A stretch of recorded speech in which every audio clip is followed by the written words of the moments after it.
से रिएक्शन की बात करें जो ओवरऑल जर्नलिस्ट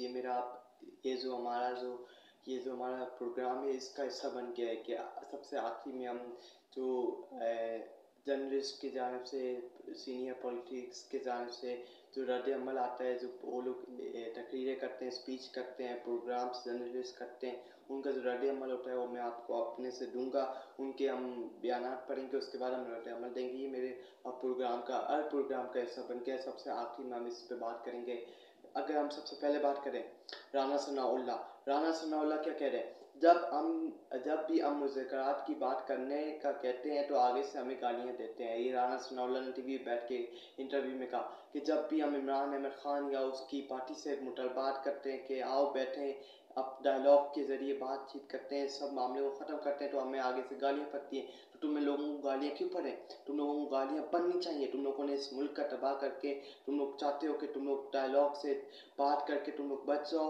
ये लोग क्यों डायलॉग करना चाहते हैं? सबसे बड़ा रीज़न इसलिए कि ये लोग डायलॉग करके अपने आप को बचाना चाहते हैं। डायलॉग करके ये इमरान खान के सामने, लोगों के सामने ये लोग मासूम बनना चाहते हैं कि हमने कुछ किया, ये देखो इमरान खान भी हमें मान किया, इमरान खान ने भी हमें कबूल कर लिया। ये इनका मकसद है। इनका मकसद ये नहीं कि डायलॉग कंप्लीट करके, ये सिर्फ डायलॉग करके जो इमरान खान के खिलाफ बयानियाँ बनाता है, ये बयानिए से अपना पीछा हटना चाहते हैं। ये अपने सिर्फ केसेस ख़त्म करने के लिए इस हुकूमत में बैठना आते हैं। इनका और कोई काम नहीं है। इसे पैसा बनाने के लिए, पैसा चोरी करने के लिए इस हुकूमत में बैठने के लिए आते हैं। उसके बाद मुसाहिद हुसैन सैयद, ये सीनियर सियासतदान है। हुकूमत ने पिछले साल 25 अरब रुपए सोशल मीडिया, इलेक्ट्रॉनिक मीडिया और डिजिटल मीडिया पर इश्तिहारों की मदद में खर्च किया। आधे सफ़े का इश्तिहार आता है जिसमें वज़ीर-ए-आज़म दिल पे आग रखा होता है।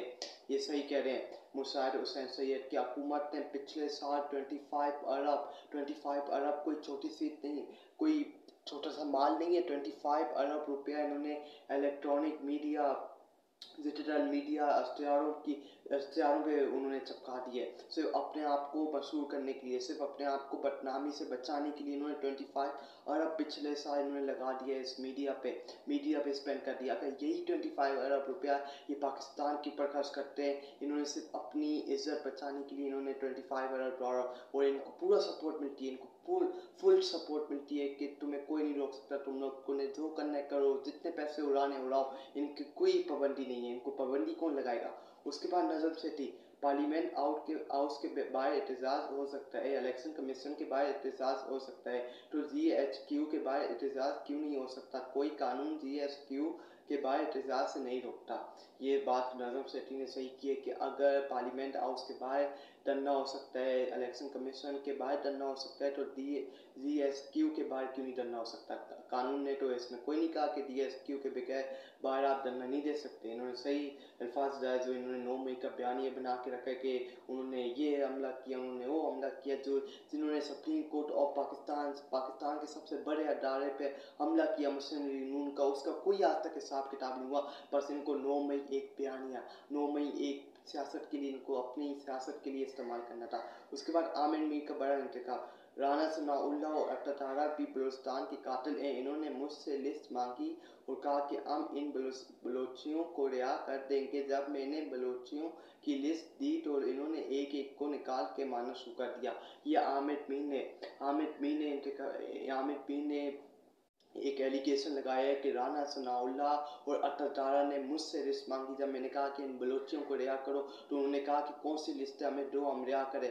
उन्होंने रिहा कर करके एक बलोचियों को कत्ल किया। ये आमिर मीर ने ये बोला है। आमिर मीर ने सीनियर जर्नलिस्ट हैं जिन्होंने ये कहा है कि बलोचियों के कातिल है ये राना सनाउल्लाह और ये अत्तातारा, इन्होंने बलोचियों के कत्ल किए। जब मैंने इनको लिस्ट दी इन्होंने एक एक को निकाल के कत्ल किया। ये कोई छोटी बात नहीं है, ये बड़ी इसकी तहकीकातियों की सिर्फ 9 मई की तहकीकात होगी, सिर्फ जलाओ गिराओ की तहकीकात होगी, सिर्फ टोसाखाना केस की तहकीकात होगी, सिर्फ 190 मिलियन पाउंड की तहकीकात। इनकी कोई तहकीकात, ये पाकिस्तानियों के, ये हमारे कातिल है, इन्होंने पाकिस्तानियों को मारा, हमारे मुसलमान बहन भाइयों के ऊपर हाथ इन्होंने फेरे हैं। इन्होंने जो 2 साल से मुल्क के ऊपर कब्जा करके बैठे हुए हैं, इस तोले का वक्त घड़ी पे ये लोग गिरेंगे, ये गंदी तरह गिरेंगे, इनका वक्त आने वाला है। उसके बाद वज़ीर ख़जाना ने भी हाथ खड़े कर दिए, कह रहा है अब कोई भी मुल्क हमारी मदद नहीं कर रहा। ये जो मैंने अपनी पिछले क्लिप में बताया है कि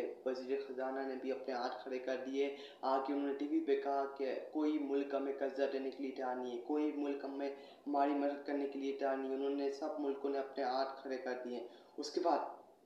उसके बाद अगर हम बात करें, पंजाब काबीना का कायमा कमेटी ने कोरा टैक्स लगाने की मंजूरी दे दी है।